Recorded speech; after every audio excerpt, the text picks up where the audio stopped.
ಲವಲವಿಕೆ ಇರುತ್ತವಂಥ ಒಬ್ಬ ಯುವ ಹೋರಾಟಗಾರರು ಇವರೆಲ್ಲರೂ ಕೂಡ ಇನ್ನೂ ಅನೇಕರಿದ್ದ ಅವ್ರನ್ನ ಕೂಡಿಸ್ಬೇಕಾಗಿದೆ, ಬೆಳೆಸಬೇಕಾಗಿದೆ. ಏಕೆಂದರೆ 10 ಲಕ್ಷ ಮಂದಿ ಕೂಡಿಸ್ಬೇಕು ಅಂತ ಏನು ಪ್ರಯತ್ನ ಮಾಡ್ತಾ ಇದ್ದಾರೆ, ಅದು ಯಶಸ್ವಿ ಆಗಲಿ.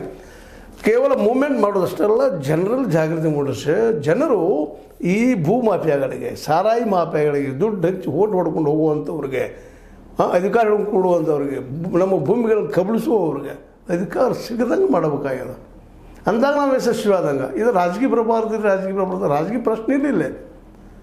ನಿಮ್ಮ ಮಾತುಗಳು ನಡೀಬೇಕಾಗಿದ್ದರೆ ನೀವು ಅದಕ್ಕಾಗಿ ಬರಬೇಕು, ರೈತರ ಅದಕ್ಕಾಗಿ ಬರಬೇಕು. ರೈತರು ಬೇಕಂತ ಕಾನೂನು ಮಾಡ್ಲಿಕ್ಕೆ ಸಾಧ್ಯವಿಲ್ಲ, ಹಿಡಿದವ್ರು ಯಾರೂ ಮಾಡ್ಲಿಕ್ಕೆ ಸಾಧ್ಯ ಇಲ್ಲ. ಏನು ಮಾಡಿದರು ಮೋದಿಯವರು? ಇವತ್ತು ಚಿಂತನೆ ಮಾಡಬೇಕಾಗಿತ್ತು ನಾವು. ಯಾಕೆ ಮಾಡಲಿಲ್ಲ ಮೋದಿಯವರು? MS ಸ್ವಾಮಿನಾಥನ್ ಆಯೋಗದ ಶಿಫಾರಸುಗಳ ಅನುಷ್ಠಾನ ಯಾಕೆ ಮಾಡಲಿಲ್ಲ? C2+3 ಯಾಕೆ ಮಾಡಲಿಲ್ಲ? ಇದೇ ಮುಖ್ಯಮಂತ್ರಿ ಇದ್ದಾಗ ಮೋದಿಯವರು ಅಂದಿನ ಮನಮೋಹನ್ ಸಿಂಗ್ರಿಗೆ ಪತ್ರ ಬರೀತಾರೆ, ನೀವು ಮಾಡ್ರಿ ಇದನ್ನಂತೇಳಿ. ಏನು ಈ ಒಂದು ನಮ್ಮ ಸ್ವಾಮಿನಾಥನ್ ಆಯೋಗದ ಶಿಫಾರಸು ಮಾಡ್ರಿ ಅಂತೇಳಿ. ನಂತರ ಪ್ರಧಾನಿ ಆದಾಗ ಅದನ್ನು ರಿಜೆಕ್ಟ್ ಮಾಡಿದ್ರು. ಇವತ್ತು ನೆನಪಿಲ್ಲ ಅವ್ರಿಗೆ.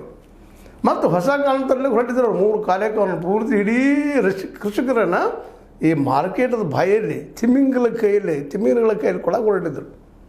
ಆದರೆ ನಮ್ಮ ಉಳಿಸಿದವರು ಪಂಜಾಬ್, ಹರಿಯಾಣ, ಉತ್ತರ ಪ್ರದೇಶದ ರೈತರು. ಇದು ನೆನಪಿರಲ್ಲ ನಮಗೆಲ್ಲ.